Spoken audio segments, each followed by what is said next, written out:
"You're nothing but a burden, Mom. Always have been." With those 9 words, spoken by my only son at his wedding, my world shattered. But from that public humiliation came an awakening that would transform me from invisible to unstoppable. They wanted my money, my property, my submission, but instead, they unlocked a woman they never knew existed. This is the story of how betrayal became my salvation, and how my quiet revenge restored not only my dignity, but my very soul. Subscribe now, and let me know in the comments where you're watching from. This journey might just change your life too. The crystal champagne glass shattered in my hand as Robert's words echoed through the suddenly silent reception hall. 300 guests froze mid-conversation, all eyes turning to me, the mother of the groom, standing alone as blood from my cut palm stained the silk tablecloth crimson. "You're nothing but a weight, Mom. Always have been. My name is Martha Sullivan." At 71, I thought I'd experienced every kind of pain life could offer. Losing my husband too young, raising a child alone, working double shifts until my feet bled. But nothing had prepared me for this moment, when the son I'd sacrificed everything for revealed what he truly thought of me. 3 weeks before the wedding disaster, I stood on the deck of my newly purchased beach house in Rhode Island. This property represented 30 years of sacrifice, second jobs, skipped vacations, clothes from thrift stores. The small blue Cape Cod with weathered shutters had been my personal Everest, and I'd finally reached its summit. "It's perfect," I whispered to the ghost of James, my husband gone 10 years now. "Robert and Vanessa will have a beautiful life here." The real estate agent had called it a $1 million view on a nurse's salary miracle. This house would be my legacy, my gift to my only son and his new bride, a debt-free start to their married life. My phone rang, Robert's name flashing on the screen. "Mom," he said without preamble, "we need to talk about the wedding seating. Vanessa's parents are concerned about the head table arrangement." "Oh, I thought we'd settled. They think it might be better if you sit with the extended family at table 19. Table 19. The farthest table from the head table, tucked near the kitchen doors. "I see," I said, my voice carefully neutral. "If that's what Vanessa wants, it's just seating, Mom. Don't make it a thing.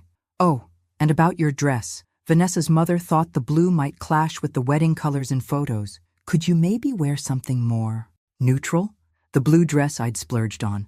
My first new dress in 3 years. That had been the theme all weekend. Whatever makes the bride happy. I'd spent the morning arranging lily boutonnieres despite my arthritis pain.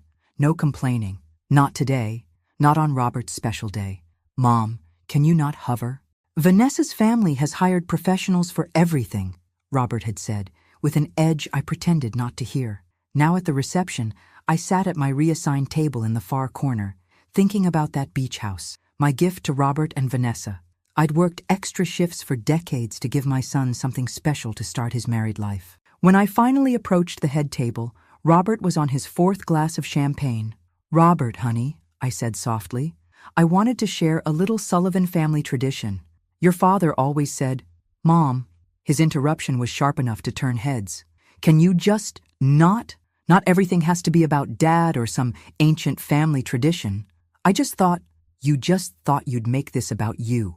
Again, Vanessa's father was tapping a glass, calling for attention. The room quieted. "A toast," someone called. "Yes, a toast," Robert stood unsteadily. "To my beautiful wife and her amazing family who put together this perfect day." He turned to me with a smile that didn't reach his eyes. "And to my mother, who just can't help but try to insert herself where she isn't needed." A collective intake of breath rippled through the room. "You know, Mom," he continued, louder now, "not every moment of my life needs your input. You don't have to try so hard all the time. It's exhausting for everyone." I felt my cheeks burning. "Robert, You're not helping, Mom. You're not adding anything. You're not anything but a weight, Mom. Always have been." That's when the champagne glass shattered in my grip. The silence was deafening. I could feel 300 pairs of eyes on me, see Vanessa's mortified expression, not at what Robert had said, but at the scene he was causing. A tear slid down my cheek, but I kept my spine straight, the way my mother had taught me. "I'm sorry you feel that way," I whispered, my voice steadier than I felt. "I love you, Robert. Always will."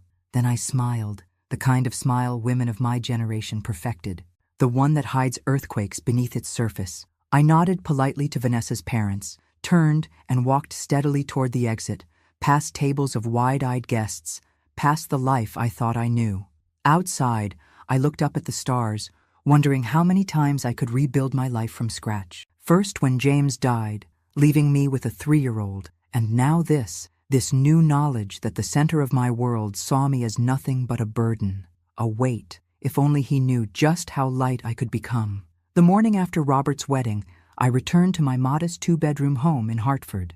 The silence felt almost like relief after yesterday's emotional storm. I hung my beige dress in the closet, knowing I'd never wear it again. Some clothes carry memories too painful to revisit. My routine resumed, as if nothing had happened. Monday morning, I drove to Oak Ridge Senior Living Center, where I volunteered 3 days a week. After 40 years of nursing, caring for others was woven into the fabric of who I was. "Martha, how was the wedding?" Nancy, the receptionist, asked as I signed in. "Beautiful," I replied with my practiced smile. Everything was just beautiful. "Is that a cut on your hand?" she asked, eyeing my bandaged palm. "Just a little accident with a champagne glass. Hazards of celebrating." I spent the morning reading to Mr. Abernathy, who was losing his eyesight but still loved John Grisham novels, and helping Mrs. Wilson write letters to her grandchildren. Their genuine gratitude provided comfort in its simplicity.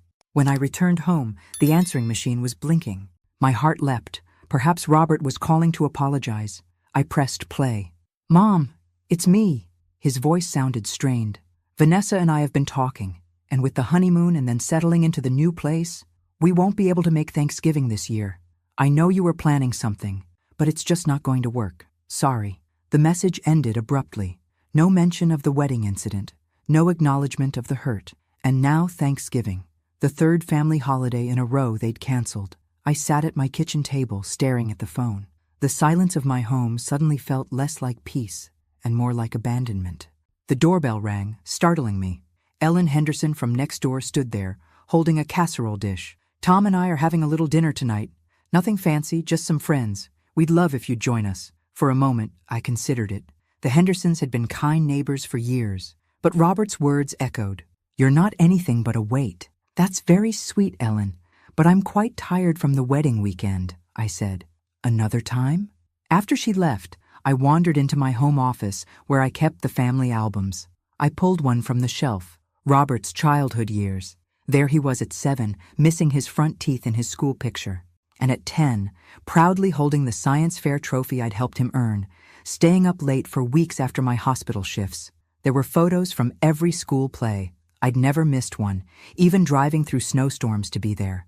Pictures from fishing trips after James died, trying to fill both parental roles. Christmases where I'd worked extra shifts to ensure presence under the tree, even in the lean years. The contrast between these memories and yesterday's public humiliation was jarring. Had my devotion been nothing but an annoyance to him? The phone rang. I answered, hoping against hope. "Martha, it's Sarah from the book club. We missed you last week." "I'm sorry.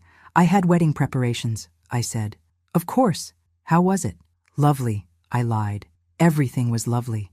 After hanging up, I realized I couldn't remember the last time I'd done something purely for myself. Book club had been my one indulgence, and I'd missed 3 meetings in a row helping with wedding details.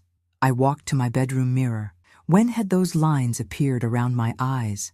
When had my hair become this silver gray? Somewhere along the way, I'd become invisible, not just to Robert, but to myself. The setting sun cast long shadows as I opened my closet.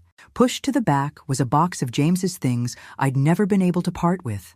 Inside was his watch, his favorite sweater, and a small velvet box containing the pearl earrings he'd given me on our 10th anniversary. "You're the strongest woman I know, Martha," he'd said then. "Don't ever forget that." I put the earrings on and looked in the mirror again. Behind the tired eyes of a woman who'd been told she was a burden was someone else, someone who had survived loss, raised a child alone, cared for countless patients, and kept going when it would have been easier to give up. The phone rang again. This time it was my attorney, Mr. Patterson. "Martha, just confirming our appointment tomorrow to finalize the transfer paperwork for the beach house. Robert mentioned he and Vanessa would be joining us." "Yes," I said, touching one of the pearl earrings. I'll be there. As I hung up, I thought about the beach house, my final gift to the son who saw me as nothing but a weight. The irony wasn't lost on me.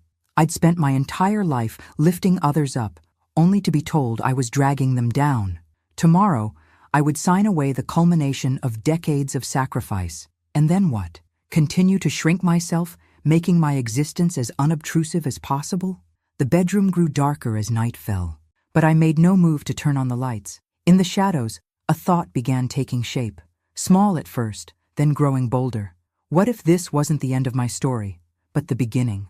I wore my best navy blue suit to Mr. Patterson's office the next morning.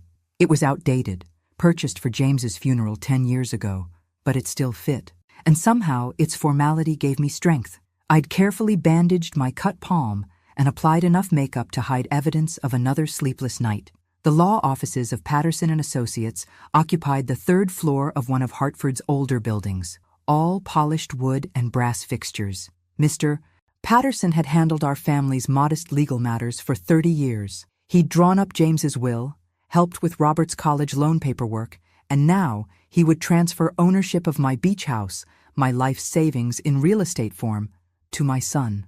"Martha, good to see you," Mr. Patterson said, rising to greet me. "You're early. Robert and Vanessa haven't arrived yet." "I wanted a moment to review the paperwork myself," I explained. He nodded, shuffling through a folder. "Martha, about the wedding." "It's water under the bridge," I interrupted, not wanting his pity. "Is it?" His eyes studied me carefully. "Martha, I've known you for 30 years. I was there when James passed. I've watched you sacrifice everything for Robert. And after what happened at the wedding, I have to ask, are you certain about this transfer? The beach house represents your retirement security." "I have my pension," I said reflexively. And my home is paid off. This is a substantial asset. Once transferred, it's gone. Irrevocable." He leaned forward. "Given recent events, perhaps a trust with conditions might be more prudent." The idea of attaching strings to my gift felt manipulative. Robert was just stressed about the wedding. It wasn't really him speaking. Mr. Patterson didn't look convinced, but led me to a sunlit conference room with documents ready for signatures. I settled at the large table, spreading out the papers before me. The property deed, transfer forms, tax documents, all waiting to make official the giving away of my dreams. The beach house had been my personal goal for over 30 years. I'd first seen it during a rare weekend away with a nursing colleague. A small, weathered Cape Cod with blue shutters, perched on a bluff overlooking the Atlantic in South Kingstown, Rhode Island. I'd fallen in love with its wraparound porch and the sound of waves crashing below. Someday, I'd promised myself, and I'd worked for that someday, picking up holiday shifts when other nurses wanted time off, brown bagging lunches while colleagues ordered takeout, driving the same Volvo for 20 years. Last year, when the house finally came on the market again, I'd been ready. The down payment represented every extra penny I'd saved since James died. The mortgage was manageable with my pension, though it meant no travel or luxuries in my retirement years. Worth it, I'd thought, picturing Robert and Vanessa starting their family there, my future grandchildren building sandcastles on the beach below. I was so lost in these thoughts that I almost missed the sound of familiar voices in the hallway. The door to the adjacent conference room must have been left ajar, because Robert's voice carried clearly into my room. "Is this going to take long? I have a meeting at 2. "Stop rushing," came Vanessa's voice. "This is important. Once we have the deed, we need to move quickly with the realtor." A chill ran through me. "Realtor? I still think we should wait a few months before selling," Robert said, his voice lower. "It might look suspicious." "Why wait? The market is hot right now, and that real estate agent said we could get at least 30% above what your mother paid. That's enough for the down payment on the house in Westport and a decent honeymoon." I sat frozen, my hand clutching a pen so tightly my knuckles whitened. "She'll be hurt if she finds out we're selling it immediately," Robert said, though he didn't sound particularly concerned. Vanessa laughed, a sound I once thought charming, but now sent ice through my veins. "She won't find out. Besides, what's she going to do with all that money anyway? She's almost at retirement age. This way the house benefits people who can really enjoy it." "You're right," Robert agreed. "And we need to start planning for her future care. That senior living place we saw last month has reasonable rates for the state-subsidized wing." "Exactly. The beach house money will set us up, and we won't have to worry about supporting her later. She never has to know, Robert said. She'll sign today, we'll make the right appreciative noises, and by summer, we'll be in our new place. I couldn't breathe. The documents before me blurred as tears filled my eyes. And think how much we'll save when we move her into that state home, Vanessa continued. The beach house basically pays for our future and solves your mom problem in one go. My mom problem, Robert repeated with a chuckle. That's one way to put it. I must have made a sound because their voices suddenly stopped. I gathered the papers with trembling hands and moved silently to the door. Mr. Patterson was coming down the hallway. Martha, are you all right? You look pale. I'm not feeling well, I managed to say. I need to reschedule. Please let Robert know I had to leave. Outside, the autumn air felt sharp in my lungs. I walked blindly, with no destination in mind, just the need to put distance between myself and the truth. My son, my only child, saw me as a problem to be solved, a chess piece to be moved, where convenient. I found myself in Bushnell Park, sitting on a bench beneath a maple tree blazing with orange leaves. An older man was feeding squirrels nearby. You look like you've seen a ghost, miss, he said, offering me a kind smile. Perhaps I have, I replied, the ghost of who I thought my family was. As the afternoon light filtered through the maple leaves, I made a decision. I would go home and open James's box, the one he'd left with the instruction, open when you need guidance. What I didn't know then was that opening that box wouldn't just change my day or my month. It would change everything. The drive home from Hartford was a blur. Traffic lights, stop signs, other cars. They all passed in a haze as Robert and Vanessa's words echoed in my mind. Mom problem. State home. She never has to know.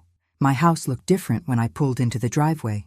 Smaller somehow, as if it too had diminished in importance. For 30 years, this modest colonial had been my anchor, the place I'd raised Robert, the keeper of our family memories. Now it felt like just another asset they were waiting to liquidate. I made myself a cup of tea, adding a splash of the brandy James used to favor. My hands were still shaking. The call came as I knew it would, Robert's name flashing on my caller ID. I let it go to voicemail. Mom, where did you go? Patterson said you weren't feeling well. Call me back. We need to reschedule about the house. Of course, that's what concerned him. The house. I walked upstairs to my bedroom closet, pushing aside winter coats and old dresses to reach the back corner. There it was, a simple cardboard box sealed with packing tape. For Martha, written in James's neat engineer's handwriting. Beneath that, his final instruction to me. Open when you need guidance. How many times had I stood here over the past decade, fingers resting on that box, only to turn away? I told myself I was being strong, that I didn't need to reopen old wounds. Now I wondered if I'd simply been afraid of facing a future without the compass of his love. I carried the box to the bed, slicing the tape with scissors. The first item inside was an envelope with "Read me first" written across it. I opened it with trembling fingers. My dearest Martha. James's familiar handwriting blurred through my tears. If you're reading this, I'm gone, and you're facing something that's brought you to your knees. I know you, my love. You wouldn't open this unless you truly needed to. First, let me tell you what you already know, but may have forgotten. You are the strongest person I've ever known. When we met, I thought I was the capable one, the provider, the protector. How wrong I was. Your quiet strength has been the foundation of our family. Your resilience taught me what courage really means. Now, for what you don't know. I've kept a secret from you, my only secret in our marriage. Not out of deceit, but out of love. You remember when my company went public in '85? I told you I sold my shares to pay for Robert's college fund. That wasn't entirely true. I sold half of them. The other half I placed in a trust in your name, with specific instructions that you not be informed until after my death, and then only if you asked about it specifically. Why? Because I know you, Martha. You would have insisted we use that money for Robert's education, or for medical bills, or for 1,000 other practical needs. You would never have kept it for yourself. But some things are just for you, my love. Not for Robert, not for me, for you. In the investment portfolio, you'll find in this box, you'll see what became of those shares. My colleague, Richard Thompson, has managed them all these years, reinvesting dividends, making conservative but steady choices. By my calculations, you should be a wealthy woman by now. Use this freedom well, Martha. Live the life you deserve, Not the life others expect of you. Not the life that makes you smallest or quietest or most convenient. You always said I was the dreamer, but you were wrong. I merely dreamed out loud. Your dreams ran deeper, hidden even from yourself sometimes. It's time to unearth them. It's time to live for Martha. You always were the strongest of us both. Now it's time for the world to see that too. All my love, forever, James. I read the letter 3 times, tears flowing freely down my face. Then I emptied the rest of the box onto the bed. There were more letters, dozens of them, each labeled for different occasions. When Robert graduates, on your 65th birthday, when you feel alone. I set these aside, too raw to read more of James's words tonight. Next came photographs I'd never seen. James and me on our honeymoon, looking impossibly young. The 3 of us at the lake house we used to rent each summer. These weren't the posed portraits that made it into our family albums, but candid shots capturing genuine moments of joy. And beneath it all, a thick manila envelope from Thompson Financial Advisors. With shaking hands, I opened it. Statements, portfolios, account numbers. As I flipped through them, the numbers seemed unreal. 7 figures, more money than I'd ever imagined having. Technology stocks, blue-chip investments, municipal bonds, a diversified portfolio that had grown steadily for decades without my knowledge. There was a business card, paper-clipped to the front page. Richard Thompson, Senior Financial Advisor, and a handwritten note. Call anytime, Martha. James made me promise to help you when the time came. For the first time since the wedding, I felt something other than pain. I felt possibility. All these years, I'd defined myself solely as Robert's mother, James's widow, my patient's caregiver, never just Martha, never just me. The phone rang again. Robert. Again, I didn't answer.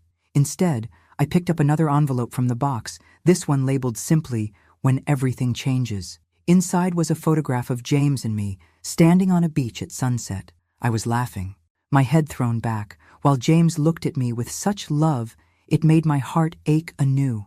On the back, he'd written, "This is who you really are, Martha. Remember her?" I studied the woman in the photograph, her dark hair lifting in the sea breeze, her posture radiating confidence and joy.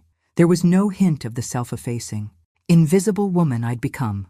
I reached for the phone, but not to call Robert back. Instead, I dialed the number on Richard Thompson's business card. "Thompson Financial," a receptionist answered. "This is Martha Sullivan," I said, my voice steadier than it had been all day. "I believe Mr. Thompson has been managing an account for me. I'd like to schedule an appointment." "Of course, Mrs. Sullivan. Mr. Thompson has a note in our system about you. He can see you tomorrow at 10 a.m. if that works for you." Tomorrow, a new day, perhaps the first day of a new life. "That would be perfect," I said. I slept better that night than I had in months.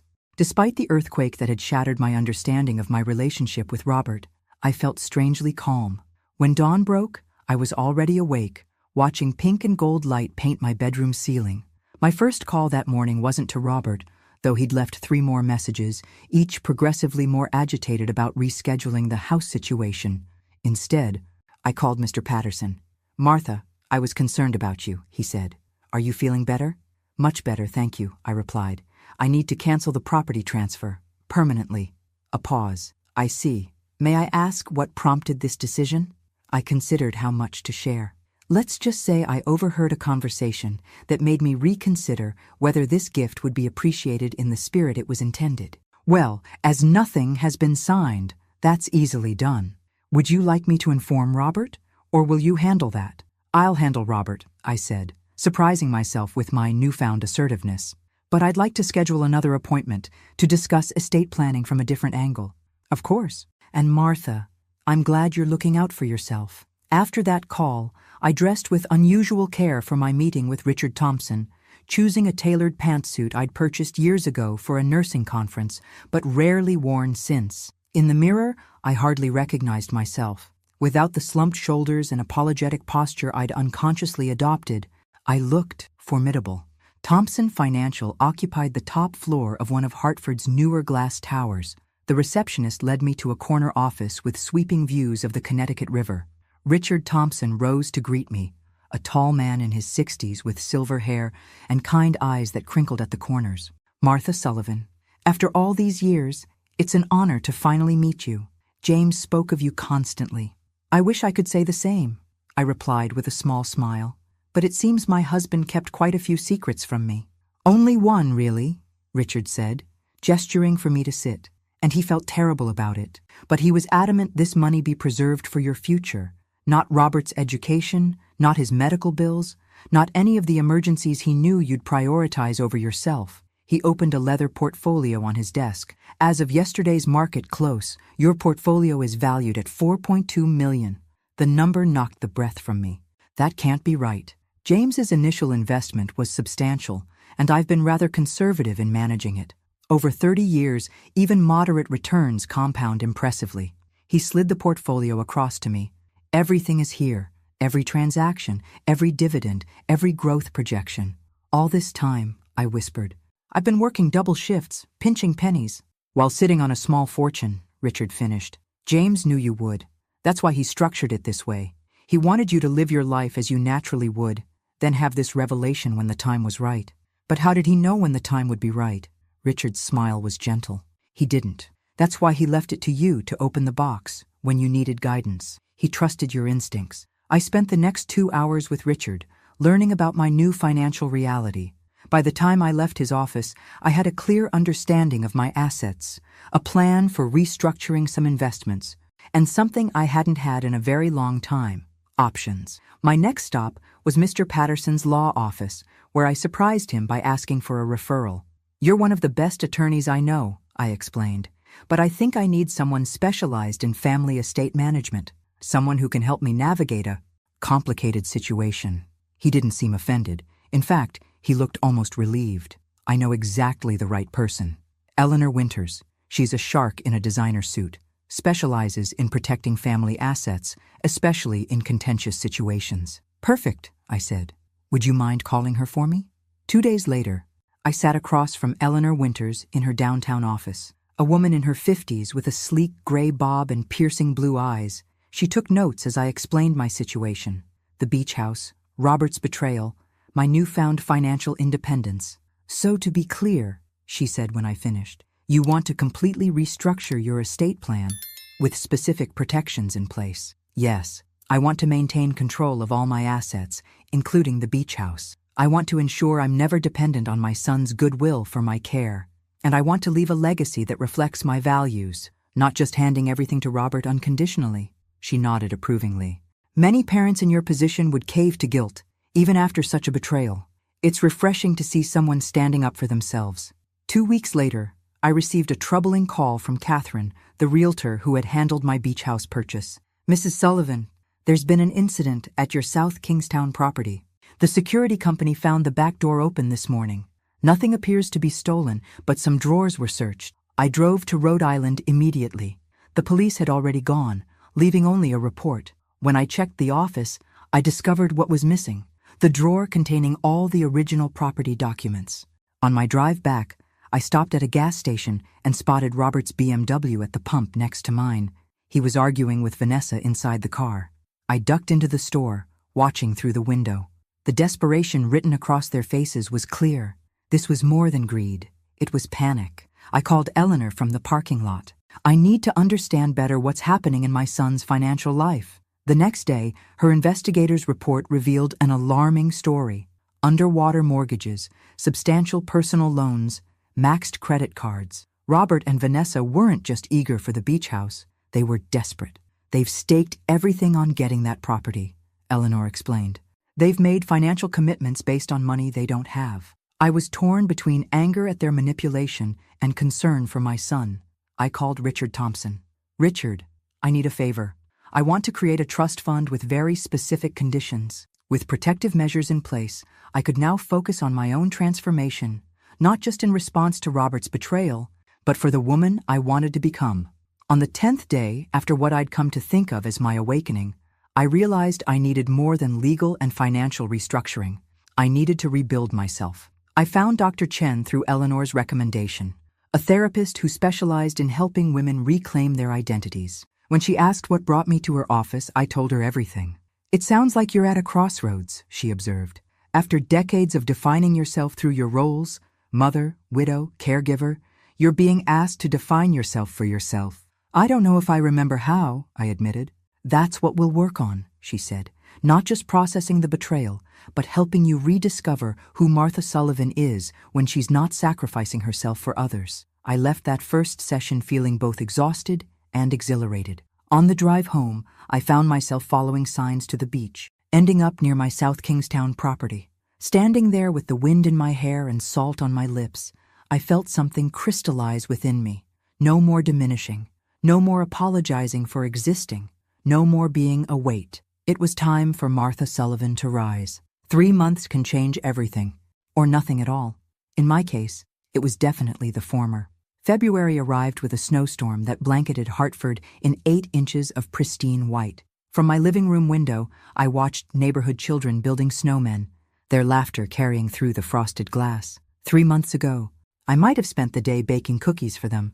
Today, I had other plans. "You're sure about this?" Ellen Henderson asked as she drove us downtown through the slushy streets. "It's quite a change." "I'm sure," I replied, fingering my long gray hair, soon to be long gray hair no more. Ambiance Salon was warm and fragrant with essential oils. Marco, the stylist Eleanor had recommended, circled me like an artist contemplating a blank canvas. "So," he said, meeting my eyes in the mirror, "you said you want to change. What kind of change are we talking about?" "I've worn my hair the same way since my husband died 10 years ago," I told him. "Before that, I wore it the way he liked it. Before that, I wore it the way my mother thought was appropriate. I've never once worn it the way I wanted." Marco's eyebrows rose. "And how do you want it?" I showed him a magazine photo I'd torn out.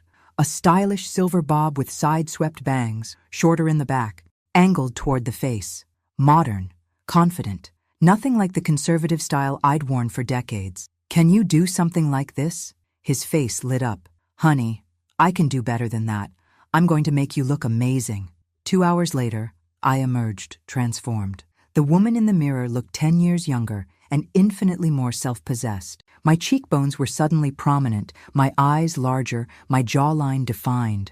Most importantly, I recognized her, not as the Martha I'd been lately, but as the woman from the beach photograph James had kept. "Well?" Marco asked, clearly pleased with his work. "It's perfect," I said. "Absolutely perfect." The haircut was just the beginning.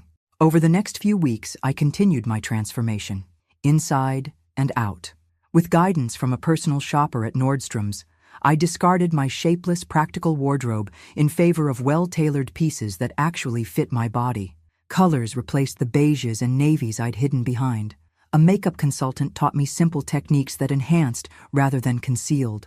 But the external changes were merely reflections of the deeper work happening within. "What did you love to do before life got in the way?" Dr. Chen had asked during our 3rd session. I'd had to think about it. "I used to paint. Watercolors mostly. Landscapes." "And when did you stop?" "When Robert was born." There wasn't time, and then it seemed frivolous. Dr. Chen's expression had been gentle but challenging. Frivolous to whom? The question followed me home, nagging at my conscience until I found myself driving to an art supply store the next day. I returned with watercolor paper, professional-grade paints, and brushes that felt both foreign and familiar in my hands. My first attempts were hesitant, clumsy things, but by the 3rd try, muscle memory began to return. By the 10th painting, I was losing hours in the focused flow of creativity, emerging only when the light changed or my stomach reminded me to eat. I joined a local art class at the community center. There, I met Sophia, a fellow widow who'd reinvented herself after her husband's death by opening a small gallery featuring local artists. When she saw my work, she offered surprising encouragement. "You have a distinctive style," she told me. "Your use of light is unusual, melancholy, but beautiful. Would you consider showing a few pieces in my spring exhibition?" I'd laughed, thinking she was being kind. "I'm just a beginner." Again, "Art isn't about technical perfection," she'd replied. "It's about what you communicate, and you're communicating something worth hearing." Through Sophia, I discovered the women's shelter where she volunteered. New Horizons provided safe housing for women fleeing domestic violence, many of them older women who'd endured decades of abuse before finding the courage to leave. Their stories resonated with me, not because James had ever been abusive, but because I recognized the self-erasure, the constant accommodation. Many of these women need to rebuild identities that were systematically dismantled, explained the shelter director. They need to rediscover who they are apart from their abusers. I understand that process, I told her, more than you might think. Soon, I was volunteering twice a week, helping women navigate social services, teaching basic financial literacy, or sometimes just listening. It was different from my hospital nursing, less physical care, more emotional support, but it drew on the same wellspring of compassion that had defined my career. Through all of this, Robert continued his campaign of calls and texts. They'd evolved from demanding to concerned to manipulative. "Mom, we need to talk about the house. Mom, are you sick? Should I come check on you? Mom, I'm sorry for whatever I did.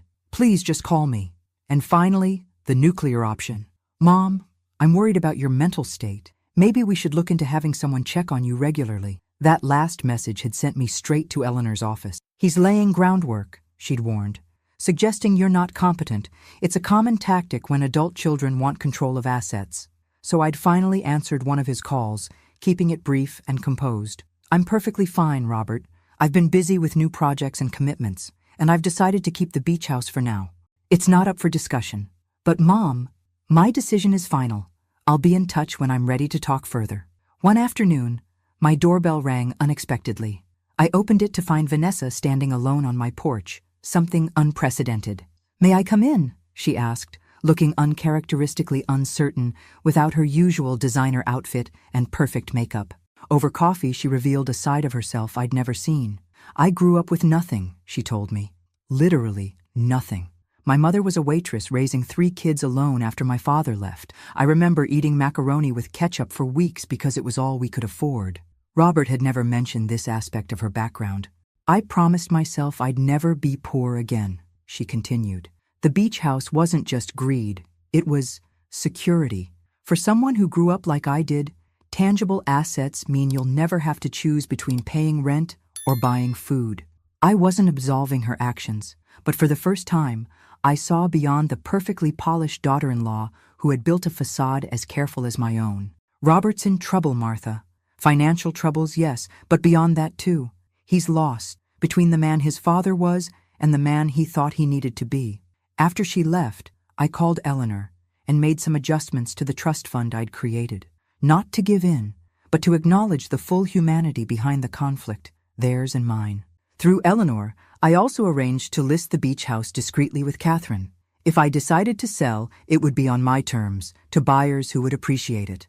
On a cold March afternoon, I returned from the women's shelter to find Robert's BMW in my driveway. My stomach tightened, but I'd known this confrontation was inevitable. He stared at me as I approached, shock evident on his face. "Mom, you look different." "I've made some changes," I said, unlocking the door.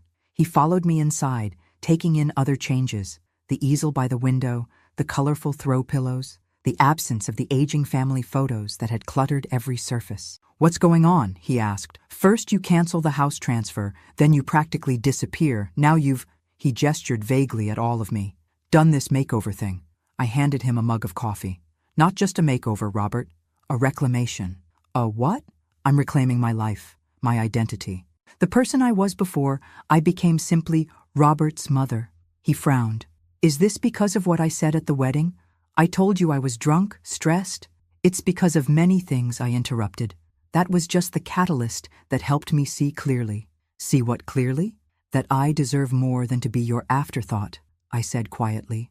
"That I've spent decades putting you first, only to discover you see me as a burden to be managed. So this is, what, punishment?" I shook my head. "This is growth. For the first time in decades, I'm living for myself, not as your support system, not as James's widow, but as Martha Sullivan, a woman with her own desires, talents, and worth." Robert stared at me as if I'd started speaking in tongues. "I don't understand what's happening here." "I know," I said, and for the first time, I felt a genuine pang of sadness for him. "That's part of the problem." "When will things go back to normal?" he asked, something almost childlike in his confusion. "They won't," I replied gently. "Normal has changed." April arrived with a riot of daffodils and cherry blossoms. I'd always loved spring, the promise of renewal, the lengthening days, the world shaking off winter's constraints. This year, the season felt particularly symbolic. Catherine called on a Tuesday morning with news. I have an offer on the beach house, Martha. It's significantly above asking price. I nearly dropped my coffee mug. Above asking? But we listed it at market value. The Jacobsons fell in love with it, she explained. They have 3 children and have been searching for a waterfront property for years. When they saw the sunset from your porch, Mrs. Jacobson started crying. They don't want to risk losing it in a bidding war. The amount she named made my breath catch. It was nearly double what I'd paid for the property, enough to fund several of the dreams I'd begun to nurture. I told them you'd need 48 hours to consider, Catherine continued. They're eager but understand it's a big decision. After we hung up, I walked to my newly created studio space in what had once been Robert's bedroom. The morning light streamed through the east-facing windows, illuminating the watercolor I'd been working on, a seascape inspired by the view from the beach house. I'd planned to hang it there someday. Now I had a choice to make: keep the house as my own sanctuary, or sell it and use the proceeds to expand my horizons in ways I hadn't yet imagined. I called Dr. Chen and scheduled an emergency session. "What's holding you back?" she asked after I explained my dilemma. "Is it concern about Robert's reaction? Guilt about selling a property you once intended for him?" I considered this. No, it's more that the house represented a dream, freedom, security, a future I controlled.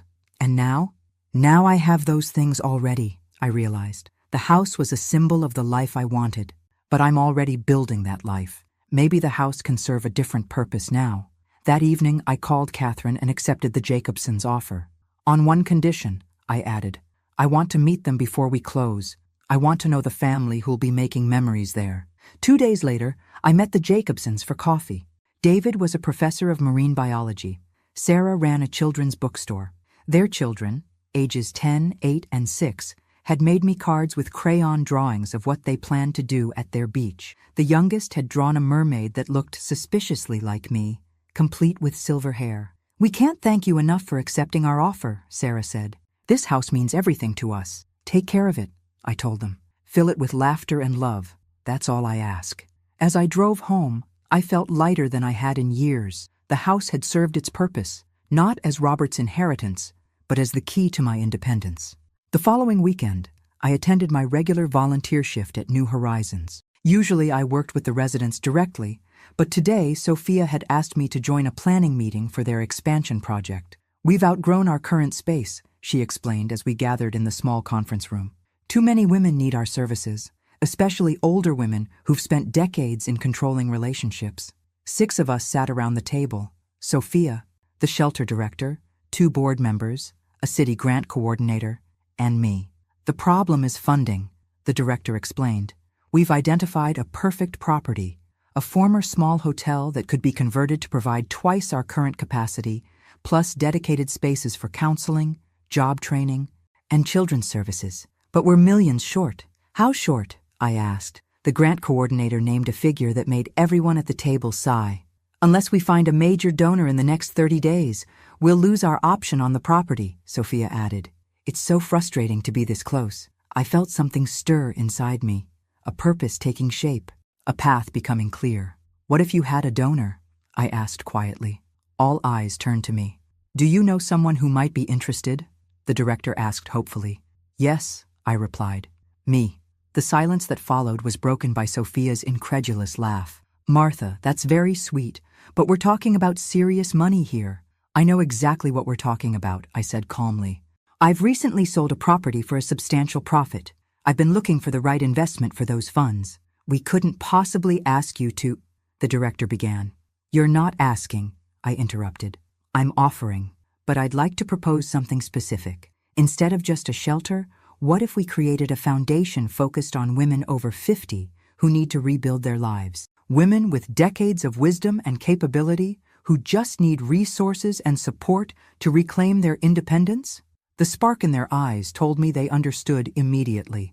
This was a demographic often overlooked in support services. Women like me, like many I'd met at the shelter, who had survived long enough to recognize their own value but needed practical help to act on that recognition. Over the next 2 hours, our discussion transformed from managing scarcity to imagining possibility. By the time we left, the outlines of the Second Spring Foundation had taken shape, a comprehensive program that would provide shelter, financial counseling, career retraining, legal support, and community. As I drove home that evening, the setting sun painted the horizon in brilliant oranges and pinks. I thought about Robert, who still hadn't grasped the magnitude of the change in our relationship. He'd called twice more, each time circling back to the beach house, still unable to comprehend that my priorities had fundamentally shifted. I hadn't told him about the sale. That conversation would come soon enough. My phone buzzed with a text from Sophia. "I still can't believe what happened today. You're changing lives, Martha, including your own."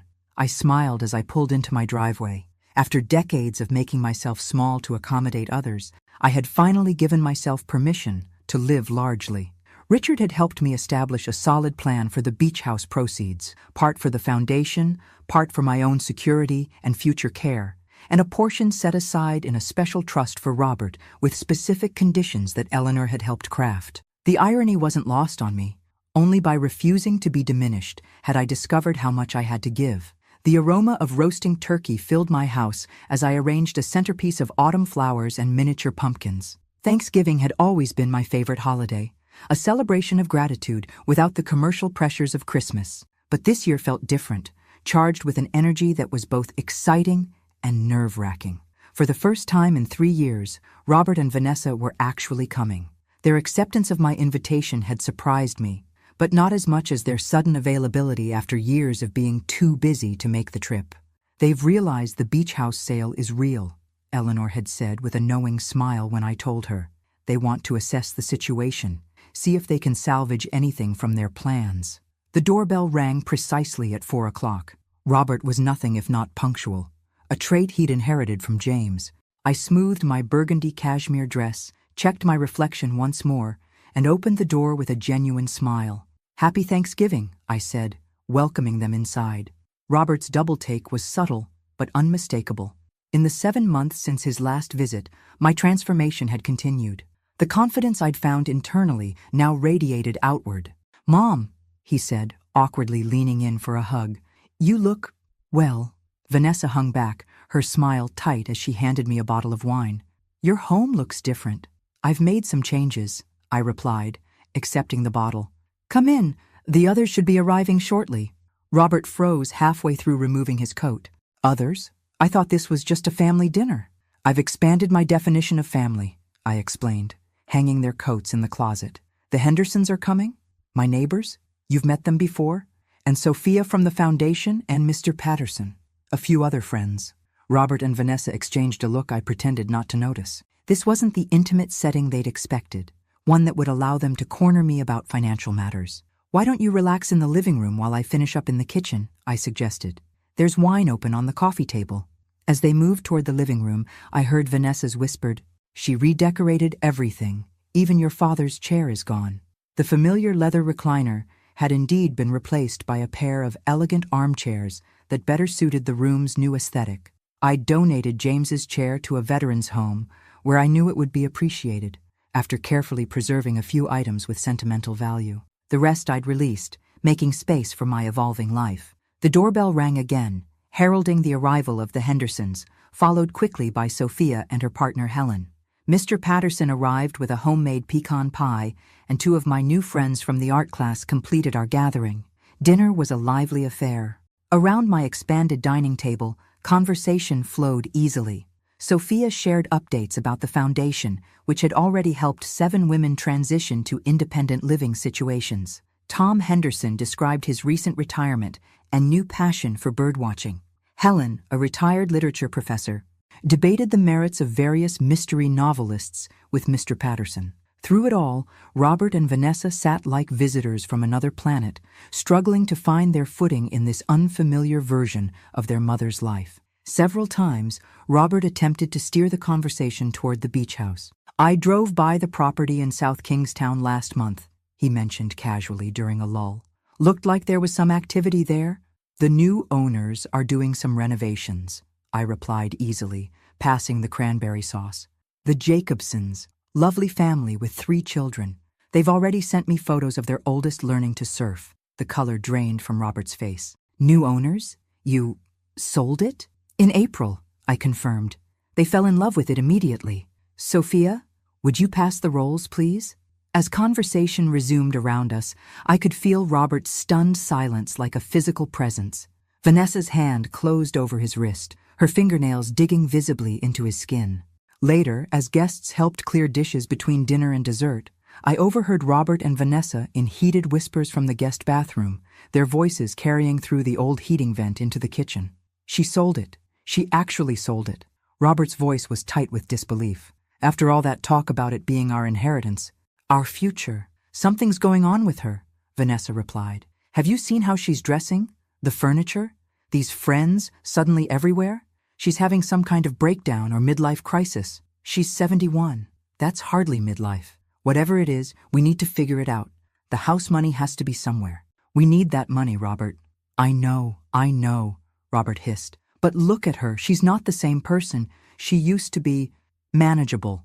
The word hung in the air like a slap. Manageable.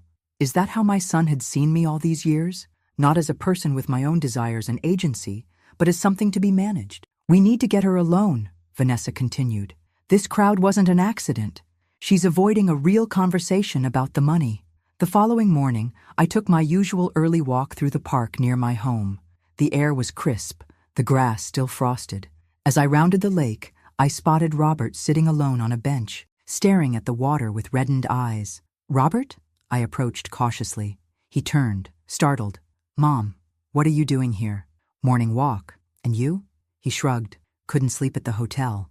I sat beside him, keeping a respectful distance. For several minutes, we watched the mist hover over the lake in silence. Vanessa and I fought all night, he finally said, his voice hoarse. About the house, about you, about money, about everything. I'm sorry, I replied, and truly was. Despite everything, I never wished unhappiness for my son. He gave a bitter laugh. You were right, you know. About the house. We were going to sell it immediately. We even had a buyer lined up. I know. He looked at me surprised. How? I have my resources now, I answered simply. Robert sighed deeply. What happened to us, Mom? When did I become this? He gestured to himself with evident disgust.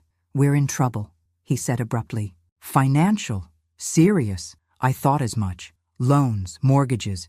We gambled everything on the beach house. He rubbed his face. It was stupid, reckless. We took on debt based on money we didn't have. Why not ask me for help directly? His laugh was bitter. And admit I failed? That I needed my mother to rescue me? After I'd tried so hard to prove I was... He stopped, realizing what he was about to say. Better than me? I completed gently. He hunched his shoulders, shame evident on his face. Come with me, I said, standing. I want to show you something. At the foundation office, I handed him a file containing details of the trust fund I'd established with part of the beach house proceeds. It would help with his immediate debts, but came with strict conditions: mandatory financial counseling, complete transparency, and regular community service at the foundation's financial literacy program. Why would you do this after everything we did? He asked, staring at the documents in disbelief. Because you're my son, I replied simply. And because I believe you can be better than your worst decisions. As I watched him drive away, a file tucked under his arm, I wondered if I'd made the right decision. The trust wasn't a blank check. It was an opportunity for growth, if he chose to take it. That evening, I received an unexpected email from Vanessa, simply titled, "Thank you." She wrote that she and Robert had decided to separate temporarily, each needing to find their own path forward. The snow had begun to fall as I closed my laptop. The foundation was on solid footing, my own future secure, and a seed of potential change planted in my son. For the first time in decades, I was walking my path on my own terms. December arrived with a dusting of snow and the familiar pressure of holiday expectations. The second spring foundation was thriving. We'd secured the former hotel property and renovations were well underway. My days were filled with purpose, committee meetings, art classes I now taught rather than just attended, and deepening friendships. I was arranging pine boughs on my mantel when my doorbell rang, an unexpected sound on a Tuesday morning. Through the peephole, I saw Robert shifting nervously on my front step, collar turned up against the cold. For a moment, I considered not answering. Our Thanksgiving encounter had ended unresolved, and I'd enjoyed the peaceful week since, but avoidance solved nothing, and I'd long since stopped running from difficult conversations. "Robert," I said, opening the door. "This is a surprise. Can we talk?" He didn't wait for an invitation, stepping past me into the foyer. Privately, somewhere without an audience this time. His tone held an accusatory edge that immediately set me on guard. "There's a cafe 2 blocks down. Let's walk there." I deliberately chose a public setting, partly on Eleanor's advice to always meet in places where others could witness our interactions, partly because I knew Robert would be less likely to create a scene. The cafe was busy with morning customers, but we found a corner table away from the main traffic. Robert ordered black coffee. I chose Earl Grey tea. We sat in awkward silence until our drinks arrived. "I'm listening," I said finally, warming my hands on the teacup. Robert stared into his coffee. "I want to know why you're doing this. The real reason, not some line about finding yourself or whatever." "That is the real reason," I replied. "Sometimes the simplest explanation is true. So this has nothing to do with punishing me for what I said at the wedding." I sighed. "Robert, not everything is about you." He looked up, startled. "What's that supposed to mean?" "It means that my choices aren't a reaction to you. They're about me, about how I want to live the remaining years of my life. But the timing is connected to what I overheard, yes. Hearing you and Vanessa discuss me as a problem to solve was illuminating. But my response wasn't about punishment. It was about finally seeing clearly how one-sided our relationship had become." Robert shifted uncomfortably. "Look, what you heard, it wasn't like that. We were just talking, exploring options that involved selling the home I spent decades saving for and putting me in a state facility to maximize your profit," I said calmly. "Those were your exact words, Robert. Solve your mom problem." The color drained from his face. "I didn't mean—" "You did," I interrupted gently. "And that's okay. It showed me where I truly stood in your life, not as someone to be loved or respected, but as a resource to be managed." A woman at the next table glanced over, then quickly looked away when she caught my eye. "You've always been so selfless," Robert said, leaning forward. "Everything for me, for Dad, for everyone else. That's who you are, Mom." "No," I corrected. "That's who I was conditioned to be. The perfect mother, the supportive wife, the woman who never inconveniences anyone. But beneath all those roles was a person, a complete human being with dreams and desires of her own. So now you're just, what? Living for yourself? Spending the beach house money on clothes and furniture?" His gesture toward my camel hair coat carried undisguised judgment. "Among other things," I agreed, refusing to be baited. "I've also established a foundation for women rebuilding their lives after trauma or loss. I'm teaching art classes. I'm traveling to the national parks I've always wanted to see. I'm living a full life, Robert." He stared at me as if I were speaking a language he couldn't quite translate. "But what about us? What about your family? What about us?" I echoed. "Tell me honestly, Robert, before the beach house situation, when was the last time you called me just to check how I was doing? Not to ask for something, not out of obligation, but because you genuinely cared about my happiness?" The silence that followed was answer enough. "I still love you," I said more softly. "You're my son. Nothing changes that. But love without respect isn't healthy for either of us. So that's it? You're just moving on?" There was genuine bewilderment in his voice. "I'm moving forward," I corrected. "And you're welcome to be part of my life, my real life. Not the convenience I represented before, but only if you can see me as a whole person, not just your mother." Robert's phone buzzed. He glanced at it, then back at me with new urgency. "The beach house money. What did you do with it? Was it really all spent on this foundation thing?" So that was why he'd come. Not reconciliation, not understanding, but a last attempt to salvage something from his failed plan. "My financial decisions are no longer your concern," I said, my voice firm but not unkind. "I've made provisions for my future care that don't involve being warehoused in a state facility. Beyond that, what I do with my resources is my business." "But what about our future? Vanessa and I were counting on that money for the house in Westport, for starting a family eventually." I was confused. "I thought you and Vanessa had separated. At least that's what her email suggested." He flushed. "It's complicated. We're trying to work things out. The trust fund you set up helps, but it's not enough for what we had planned." Now I understood. He had accepted the trust fund with its conditions, but was still hoping for more. still seeing me primarily as a source of financial support. I spent 30 years counting on having a son who valued me for more than my assets, I replied. We both faced disappointment. Robert's expression hardened. Is this how it's going to be now? You holding the past over my head forever? No, I said, finishing my tea. This is me establishing healthy boundaries, something I should have done decades ago. Mom, he tried again, desperation creeping into his voice. After everything we've been through, everything you and Dad sacrificed for me, you really would deny your only son a better future? I'm not denying you anything, Robert. I'm finally giving myself the respect I deserve. I stood, placing money for our drinks on the table. When you're ready to build a relationship based on mutual respect rather than what you can get from me, I'll be here. As I walked home through the light snow, I felt a complex mixture of sadness and liberation. The conversation had gone exactly as Eleanor had predicted, the progression from guilt to accusation to outright demand. But something unexpected had happened too. For the first time, I'd faced Robert's manipulation without crumbling, without that instinctive maternal urge to smooth things over at my own expense. I'd held my ground, maintained my boundaries, and walked away with my dignity intact. The snow was falling more heavily now, transforming the familiar streets of my neighborhood into something magical and new. Like my life, I thought, recognizable in its outlines, but utterly transformed in its substance. I was also starting to consider a more significant change. Yesterday, I'd seen a lovely cottage for sale in coastal Maine. Perhaps it was time for a fresh start in a new place, somewhere without the weight of old memories. The idea of waking up to ocean views every morning, of painting on a deck overlooking the Atlantic, was beginning to take hold in my imagination. The winter ahead might be cold, but spring would come again, and this time I would meet it as my complete self. Christmas lights transformed Hartford into a glittering wonderland as December deepened. I'd always loved the holidays, even in the lean years after James died, when I'd worked extra shifts to ensure Robert had presents under our modest tree.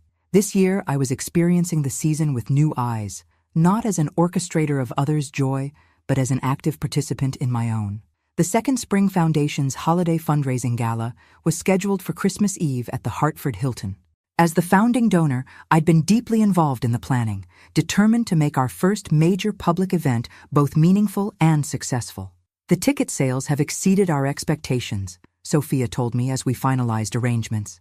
The mayor's attending, along with several state representatives. The Hartford Courant is covering it. This is going to put us on the map, Martha. I studied the seating chart, making small adjustments. Did we hear back from Channel 8 about filming the speech segment? Confirmed yesterday. They'll run it on the late news and again on Christmas morning. Perfect, I said, feeling a flutter of nervous excitement.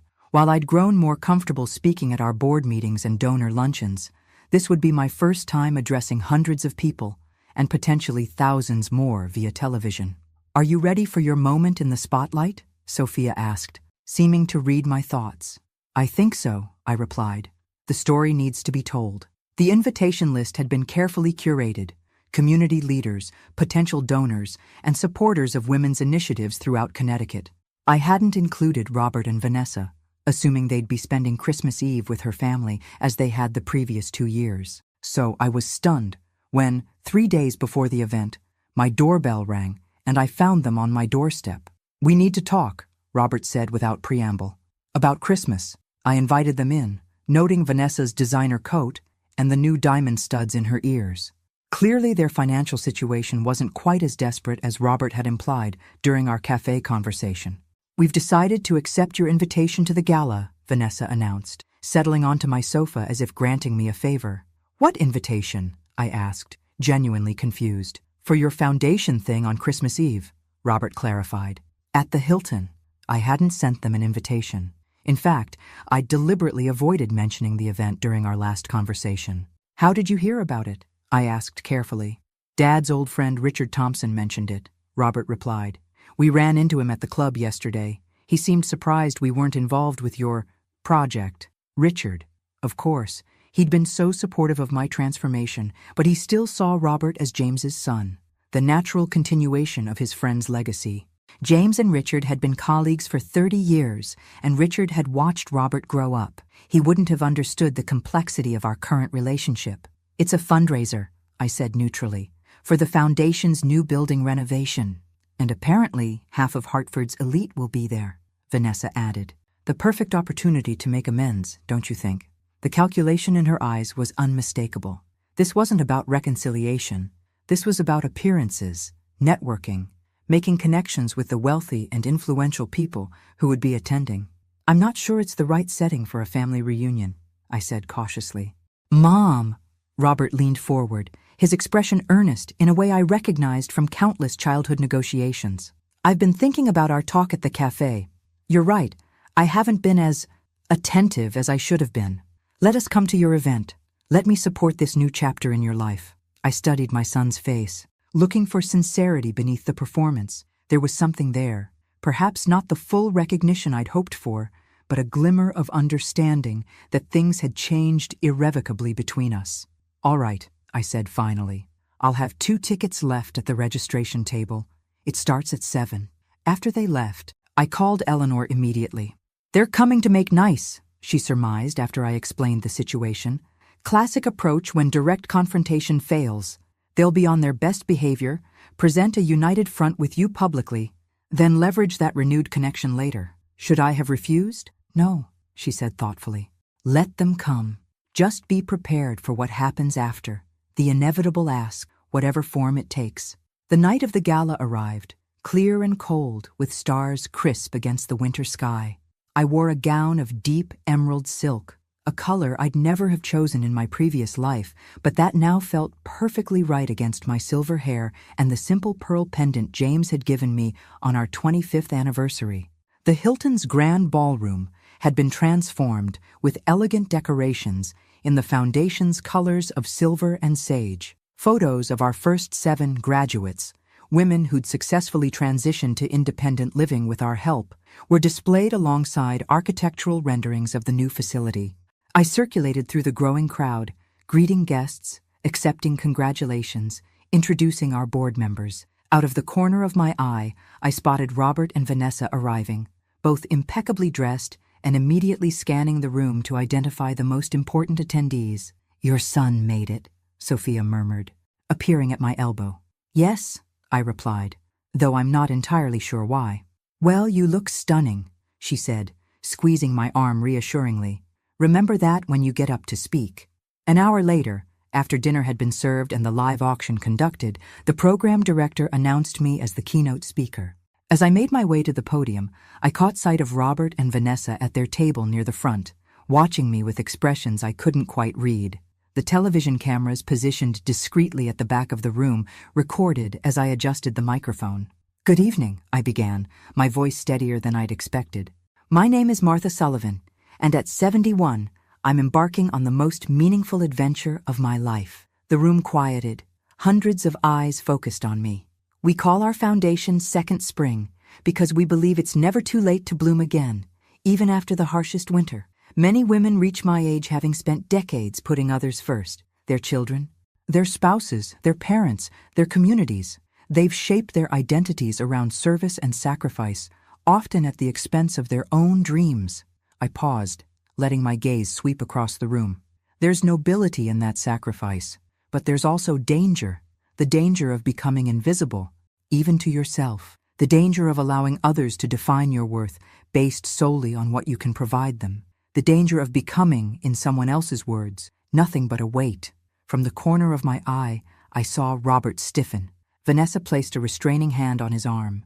My own journey toward reclaiming my identity began with painful words spoken in a moment of unguarded truth, words that forced me to confront how thoroughly I'd erased myself in service to others' needs and expectations. As I continued, sharing the story of the Foundation's creation and our vision for the future, I was careful never to identify Robert directly or reveal the specific details of our estrangement. This wasn't about public shaming.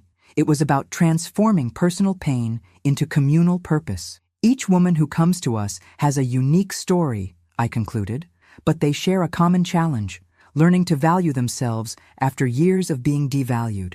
At Second Spring, we provide not just shelter and practical resources, but the radical message that it's never too late to become the author of your own life. The applause was immediate and thunderous. As I made my way back to my seat, Dozens of hands reached out to touch my arm, to offer congratulations, to share whispered stories of their own mothers or sisters or friends who needed exactly what we were offering. I didn't look at Robert and Vanessa's table. This moment wasn't about them. It was about the women we were helping and the community we were building. Later, as the event wound down and guests began to depart, they finally approached me. "Quite a speech," Robert said, his expression unreadable. "You've become quite the public speaker." "Thank you," I replied. "The cause matters to me." "It was very inspiring," Vanessa added with a smile that didn't reach her eyes. "We'd love to talk more about how we might support your foundation, perhaps over brunch tomorrow?" Before I could respond, the mayor approached, eager to discuss potential city support for our initiative. By the time I turned back, Robert and Vanessa had moved toward the exit. As I watched them leave, I felt an unexpected sense of resolution. Tonight, my voice had been heard, not just by the hundreds in attendance or the thousands who would see the television coverage, but by my son. Whether he truly understood was another matter entirely. Christmas morning dawned bright and cold, sunlight glinting off fresh snow. I made myself a cup of coffee and took it to my living room, where a small tree sparkled with the ornaments I'd collected over a lifetime. No presents waited beneath it this year. I'd requested donations to the foundation in lieu of gifts, but the absence felt liberating rather than lonely. My doorbell rang at precisely 10 o'clock. Robert and Vanessa, punctual as always. I'd agreed to their brunch request, curious about what approach they'd take after the gala. "Merry Christmas, Mom," Robert said, presenting a small, elegantly wrapped package as they entered. "You look festive." I'd chosen a red cashmere sweater and simple black pants. Festive indeed, compared to the utilitarian holiday outfits I'd worn in years past. "Thank you," I replied, accepting the gift with genuine surprise. I wasn't expecting anything. "Well, you're still my mother," he said with a smile that almost reached his eyes. Some traditions shouldn't change.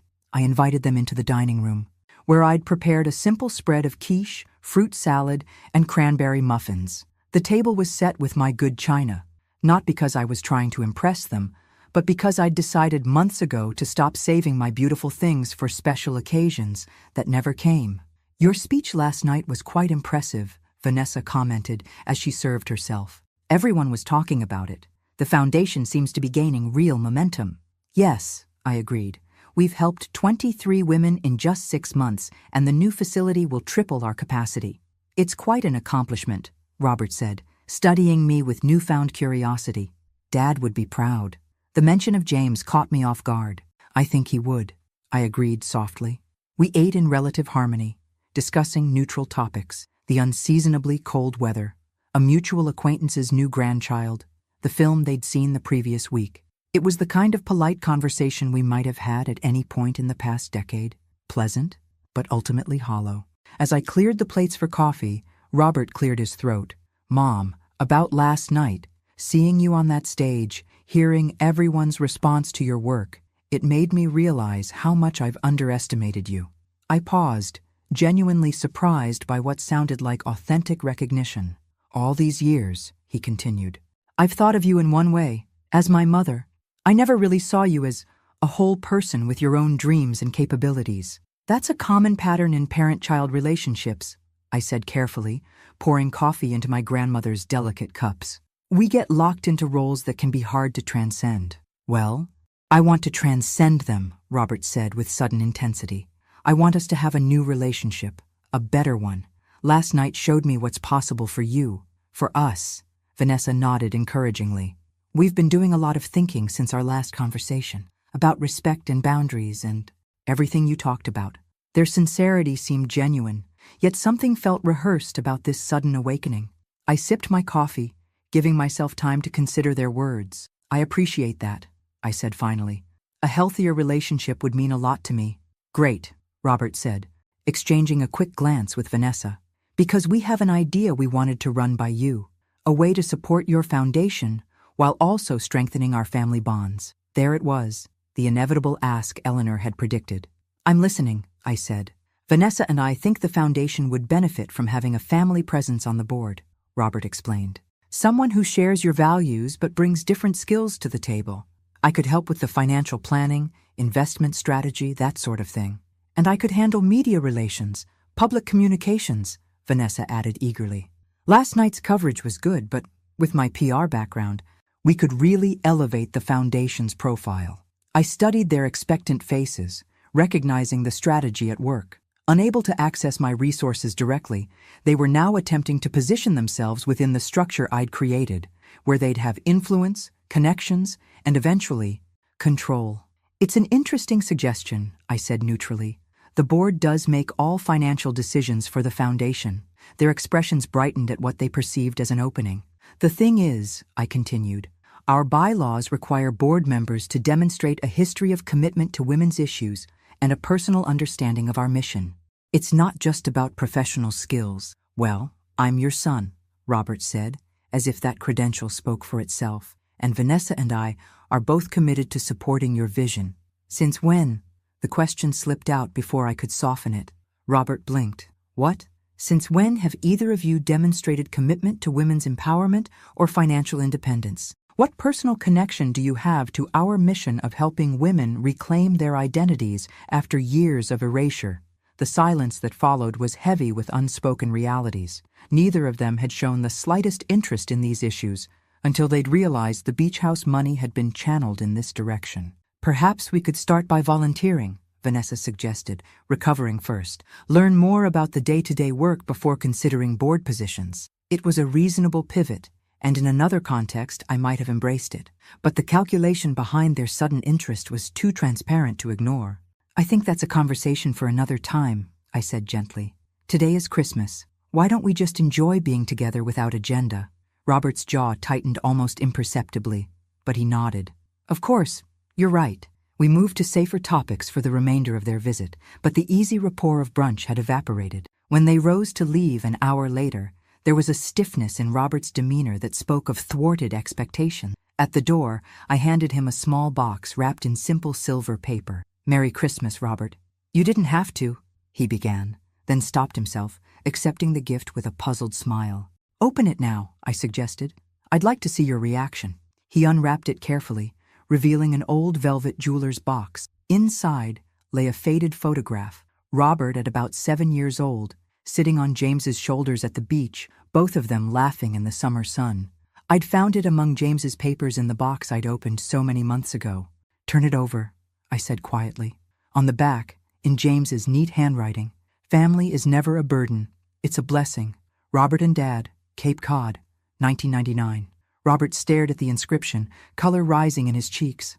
When he looked up, his eyes were bright with unexpected tears. Dad wrote this? I nodded. He treasured your relationship.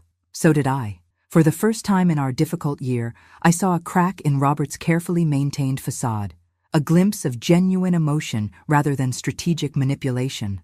Mom, he began, then stopped, seemingly at a loss for words. It's okay, I said softly. You don't have to say anything right now. Just think about what it means. To be seen as a blessing, not a burden. That's what everyone deserves. As they walked to their car, I saw Robert look down at the photograph again. Vanessa was saying something, her expression impatient, but he didn't seem to be listening. I closed the door and returned to my living room, curling up in one of my new armchairs with a book I'd been wanting to read. Outside, snow began falling again, soft flakes drifting past my window. The unopened gift from Robert and Vanessa sat on my coffee table. I would open it later. For now, I was content with the small seed of awareness I might have planted, not through accusation or demand, but through a simple reminder of what family should mean. Whether that seed would grow remained to be seen. 1 year can change everything. As I stand on the deck of my new seaside cottage, watching waves crash against the rocky Maine coastline, I can barely recognize the woman I was last December. My home in Hartford sold quickly. Too many memories there, both sweet and painful. I'd mentioned my interest in coastal properties to Eleanor during our spring review of my finances, and by summer, I was ready to make the move. This cottage, set on a small bluff overlooking the Atlantic, reminded me of the beach house I'd once saved for Robert.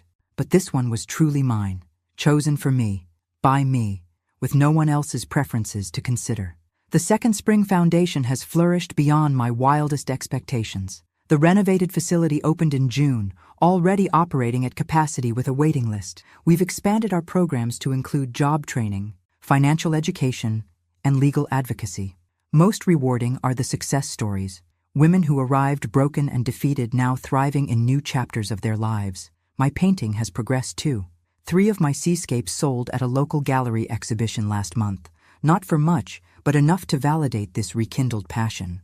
I paint every morning now, setting up my easel on the deck when weather permits, losing myself in the interplay of light and water. The phone calls from Robert grew less frequent after Christmas Day.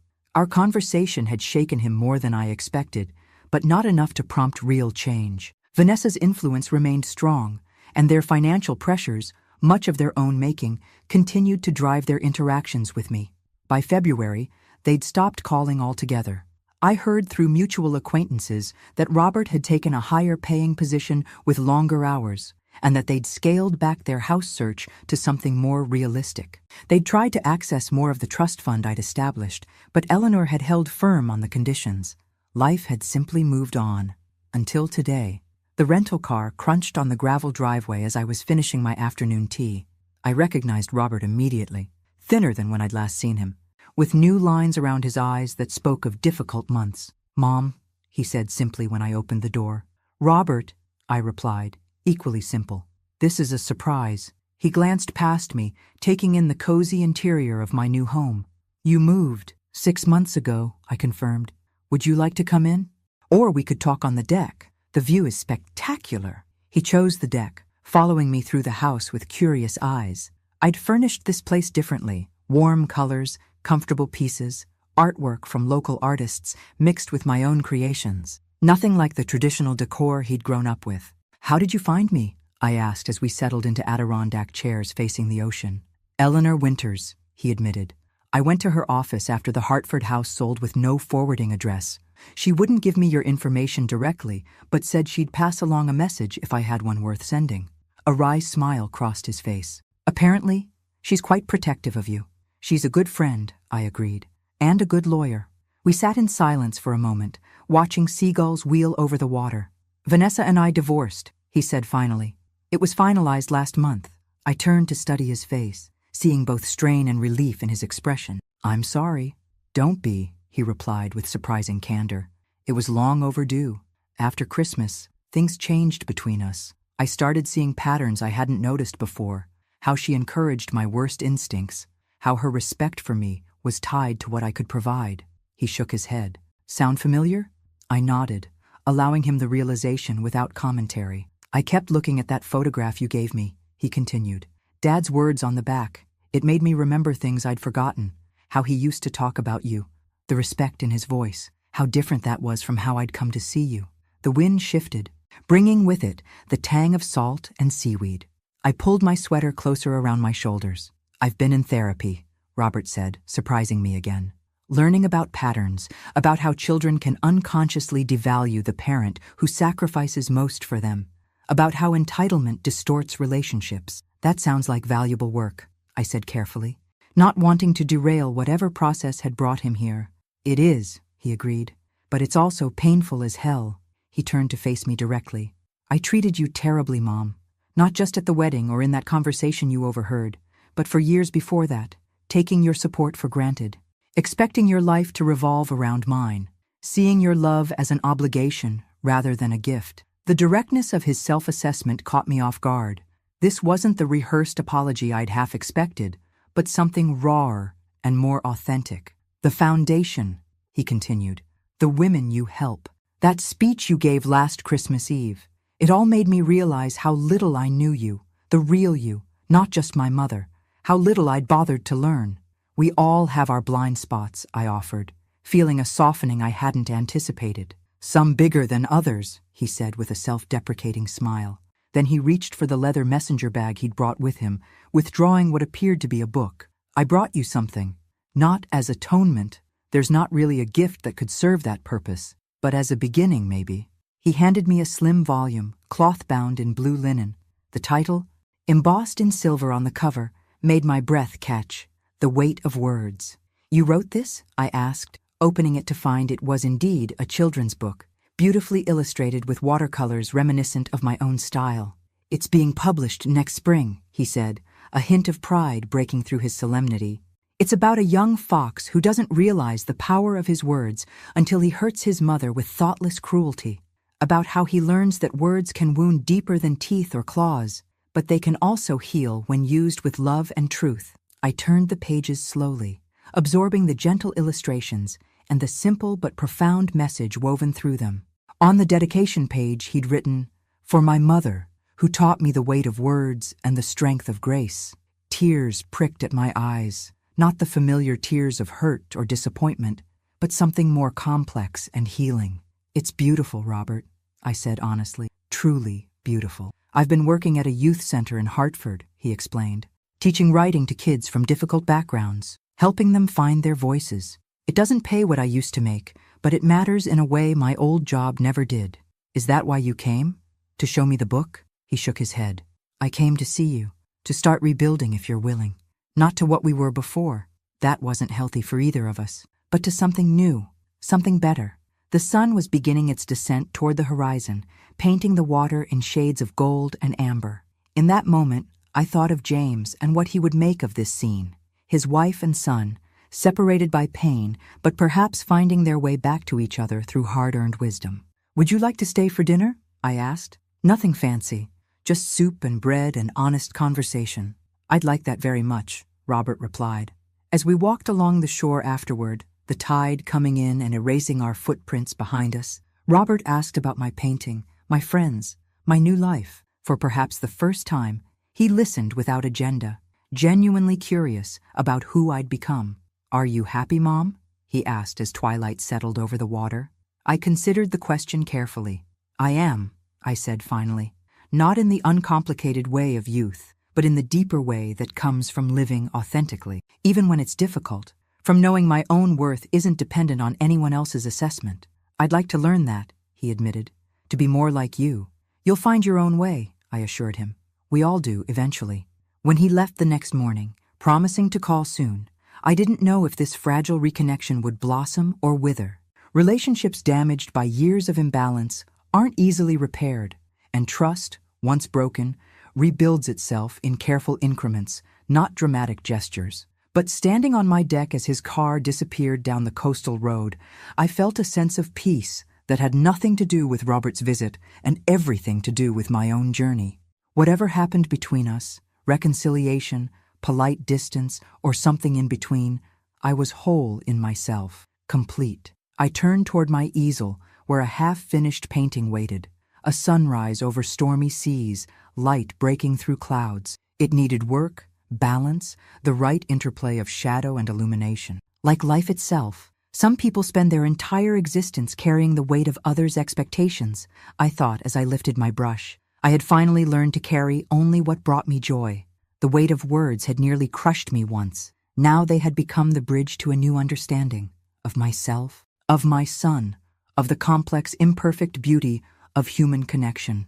As I added touches of gold to the canvas horizon, I smiled, 72 years old, and still discovering who Martha Sullivan could be. It wasn't too late. It never is. Thanks for listening. Don't forget to subscribe and feel free to share your story in the comments. Your voice matters.